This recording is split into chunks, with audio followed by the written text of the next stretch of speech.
नमस्कार मित्रांनो, कसे आहात सगळे? हसताय ना? हसलंच पाहिजे। मी आहे तुमचा होस्ट आणि दोस्त सुजय माने।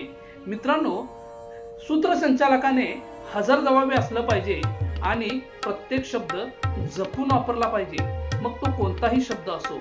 काल एक अनर्थ होता राहिला आमचे मित्र कुबेर हंकारे पत्रकार यांच्यामुळे।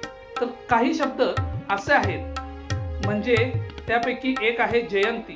जयंती म्हणजे एखाद्या महान व्यक्तीचा जन्मदिवस असेल तर जयंती हा शब्द वापरला जातो। त्यानंतर प्रकट दिन, देव, संत, महात्मा यांचा जर जन्म असेल आणि जन्माच्या पलीकडचे विशेष रूप दाखवायचे असेल तर प्रकट दिन हा शब्द वापरला जातो। त्यानंतर शब्द येतो श्रद्धांजली। एखादी व्यक्ती जर वारली किंवा मृत झाली तर त्याच्या आठवणीप्रती श्रद्धांजली हा शब्द वापरला जातो। त्यानंतर येतो आदरांजली।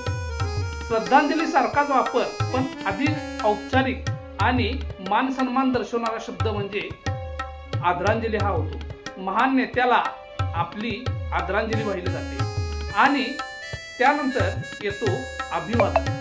अभिवादन म्हणजे जिवंत व्यक्तीला किंवा त्यांच्या कार्याला सन्मानपूर्वक वंदन करताना किंवा त्यांच्या कार्याची ऐतिहासिक दखल आणि आठवण घ्यायची असेल तर अभिवादन हा शब्द वापरला जातो।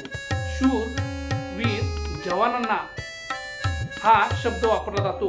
क्रांतिकारकांना हा शब्द वापरला जातो। तर मित्रांनो, हजरजबाबी राहा आणि आपलं सूत्रसंचालकाचं कार्य करत राहा। हसताय ना? हसलंच पाहिजे। आयुष्य खूप सुंदर आहे मित्रांनो, आयुष्य खूप सुंदर आहे, फक्त शब्द जपून वापरा।